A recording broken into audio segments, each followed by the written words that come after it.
You're listening to the Sales Hunter podcast. My name is Mark Hunter. And hey, what is the ROI of integrity? You know, my new book, Integrity First Selling, is out, already getting a lot of great comments and reviews. But what is the real ROI, the return on investment of selling with integrity? That's the topic of today's show, and it begins right now. You're listening to the Sales Hunter podcast with Mark Hunter, where the focus is to help you as a sales leader sell with confidence and integrity. And now here's your host. Hey, my new book, Integrity First Selling, is out. It's how to create better sales with better customers, because that's exactly what happens. People are asking me, so what's the ROI? Why should I sell with integrity? Well, people are saying they sell with integrity, but what does it really look like? Let's dig into it right now. I'm going to break it down 3 ways. I'm going to give you the ROI from a salesperson's perspective. I'm going to give you the ROI from a sales leader's perspective, in other words, the sales manager. And I'm going to give you the ROI from a company perspective, because it's 3 different lenses, 3 different sets of variables that come into play when you think about, what do I get when I sell with integrity? Let's start, first of all, with the salesperson, person I respect the most. Hey, the big thing about selling with integrity for you, the salesperson, is it's a lower cost of sales. Right there, it is a lower cost of sales. Now, why do I say that? I say that for a very simple set of reasons. One, you're going to get more referrals. And referrals, there is nothing cheaper, more efficient, more effective for you than getting somebody who is referred to you from somebody who is already buying from you. Second, it's repeat business. If you are not selling with integrity and doing what you do well, people aren't going to buy from you again. It is all about the repeat business. Third thing is, it's less follow-up questions. Now, what do I mean by this? This really comes into play by lowering the cost of sales, because when you are demonstrating integrity, the customer is dialed into you, because you know why? You're attracting better customers. You see, people who have integrity are drawn towards others who have integrity. This is why the comments I'm getting back from people are from people who love selling with integrity, and they're loving the book. They're loving the message of the book. And if you haven't picked it up, pick up a copy of it. You see, what happens is it creates better relationships, which allows for fewer follow-up questions. Or shall I say, the quality of the follow-up questions are better, and there's a higher level of learning. Next, it's less negotiating. Whoa, this is huge, because here's the situation. When we are selling with integrity, that means we're putting the right thing in front of the customer at the right time with the right message. And they see value. Customers see value faster from an integrity-centered salesperson, because there is less smoke being thrown at them. What does all this lead to? It leads to less stress. Now, how does less stress play out in ROI, return on investment, for a salesperson? Very simply this: if I'm less stressed, I have more momentum and I'm more motivated. Less stress creates energy, creates a positive flow of energy for me to be able to do my work more efficiently, more effectively. Am I saying, oh, this is going to have me working more hours? I didn't say that. You may want to, from the momentum and the enthusiasm that you feel. But what you'll have is you'll have less stress. So that's the first element, the return on investment of selling with integrity as a salesperson. So now let's go into it from a sales manager, or as I like to say, the sales leader. You see, the big thing for them is increased productivity.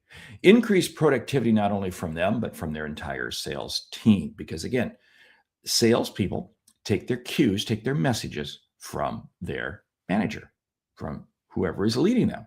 So if you are integrity centered, it is amazing how your people will become. So what does it lead to? What's the return on investment? It's about a higher retention of people. You see, people don't quit companies, they quit people. We've heard that line before, many, many times before.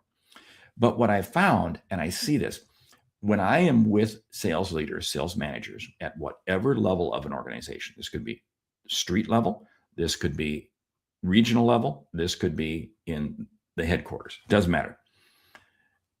They retain better people. I look at my own career, and I was absolutely incredibly motivated when I was working for people who demonstrated integrity. So what does this also mean? It allows them to attract better people. Now, this is interesting. You retain people, you attract better people. So why do you attract better people if you're retaining better people? Because here's what's going to happen is within your organization, if you're in any kind of a large sales organization, other people are going to want your people, and they're going to have promotional opportunities. Your people are going to have promotional opportunities because they're going to be seen in a higher light. The ramifications of return on investment from selling with integrity and demonstrating integrity, leading with integrity, are overwhelming to helping you in that people front. From a customer standpoint, it's going to really create fewer customer complaint calls. There are going to be fewer calls, fewer situations that you have to find yourself getting involved in. Why? Because as you sell with integrity, lead with integrity, your people are too.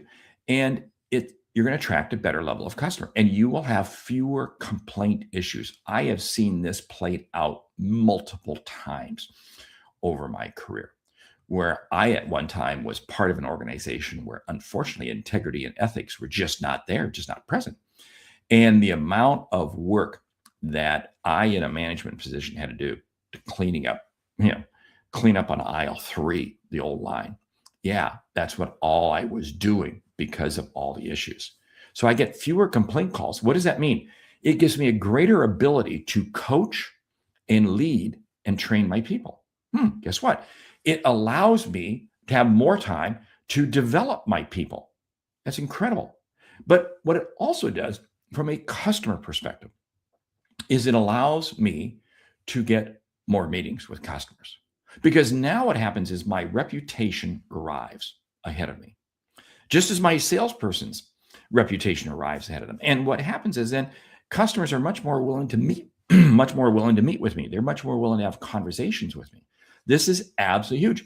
So the return on investment from a sales leader, sales manager perspective is absolutely huge. And this is why I tell at the senior level, if you are a regional sales leader, division sales leader, or chief revenue officer, whatever, and you have a couple of people in your organization, or one person, hopefully it's just one person, hopefully you have none, but is not leading up to really integrity standards, you have to remove them. You have to remove them. Now, I go through all of this in depth in my book. And oh, by the way, I've got some additional Integrity First books that are going to be coming out that are going to be addressing this even more. But you've got to deal with this quickly. So now let's talk about this from a company perspective. Now, you might be saying, you're listening to this and you say, Mark, I'm a solopreneur. The company's me. What do I need? Oh, pay attention here. You may be part of a Fortune 500 company. You better be paying attention. This is absolutely critical because the ROI from a company perspective is increased profitability and value of the company. And when I say value of the company, I'm talking about brand equity. The brand equity of the company is the sum of how the customers in the marketplace views the people, the employees. Think about that for a moment. So it increased profitability and value of the company. Okay, let's start breaking it down. Within the company, there is less rework. This is especially true as we onboard new customers. We're onboarding new customers, or maybe we're in a repetitive nature. We're selling consumer goods. These are, or I should say, consumables, where there's an order coming in every week. And what's interesting is if you have an organization that is integrity centered, there is less rework. So what does that mean? There is less loss of profitability after the sale because there are not claims being made. There are not assumptions being made. There are not demands being made by customers based off of something a salesperson said, because it's just not there. So right there, it absolutely improves the level of customer service the first time. Now, it doesn't eliminate all problems. There's still going to be issues, but it does not eliminate, or I should say, it eliminates the vast majority of them. So your customer service department, your customer support, your onboarding, all those customer facing groups have a much better level of operations and they can do their job much better. So what does this mean? This means increased productivity as people really like working there. So what does this mean? Well, if I have increased productivity, I'm going to have better relationships with customers. And now suddenly what happens is my customer support team, my customer service team is now able to create additional opportunities because they're developing relationships with customers. You see, what happens is suddenly I'm now getting selling opportunities, buying opportunities for the customers from all different levels. Absolutely. So it's increased productivity as people like working there. Now, what's the next piece that comes off that? It's lower absenteeism. Lower absenteeism. People show up for work. In other words, and again, I've been part of stress-filled, non-integrity centered organizations. And believe me, there was no rush on my part to get to the work. There was no rush on my part. I could tell you stories on it that go on in. So you have lower absenteeism, which then turns into lower turnover. Now stop and think about that. What does that do from an HR standpoint? What does that do from your whole cost of maintaining the organization? Significant. And what happens is because you have lower absenteeism and lower turnover, you are actually going to get referred better people, higher quality of people, because what's going to happen is people who work there are naturally going to refer their friends, their family members to say, hey, you got to come work here. It's a great company. So naturally, your employees begin attracting better employees. You also develop a better online reputation. Now, let's talk about this for a moment because we live in an online world. And customers can leave comments, customers can leave reviews on so many different platforms, so many different ways. If you are creating friction with customers, if you are creating less than the best customer relationships, they're going to talk about it. And it's going to damage your online reputation. Conversely, if you are delighting the customer, in other words, if you're creating that ultimate customer interaction, they're going to talk about it. So what does it do? It improves it. You have a better online reputation. Another one is that you're going to have smoother vendor and partner relationships. Now, don't take this to say that you're going to get tromped on, you're going to get stomped on, you're going to get taken advantage of by your vendors and partners. No. I've seen this play out just the opposite in so many ways. What happens is the vendor, your partners, appreciate working with you. And they will be more advantageous to you in terms of helping you, in terms of showing you opportunities, in terms of really helping you serve your customer better. You will wind up with much better, smoother vendor and partner relationships. Another one that I love is because of your reputation in the marketplace, you're going to have increased opportunities from people seeing you as a leader. I had this happen to me personally, just in my company. I have a small business, just a couple of people myself. And I was given a massive opportunity by a vendor, huge, wonderful, that I was only given because of me being seen as selling with integrity and running an integrity-centered company. I've had very low turnover in my company. I've had zero turnover the last 4 years in my company because of the way I'm. Now, I'm not boasting, I'm not elevating myself, but I go up the ladder and I look at myself as a salesperson.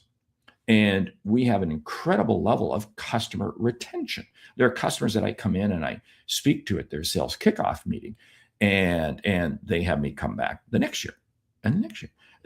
There are companies who reach out to me and say, Mark, we need some help here. Can you show us who we should be talking to? Sure, happy to do that. You see, when you sell with integrity, the marketplace notices.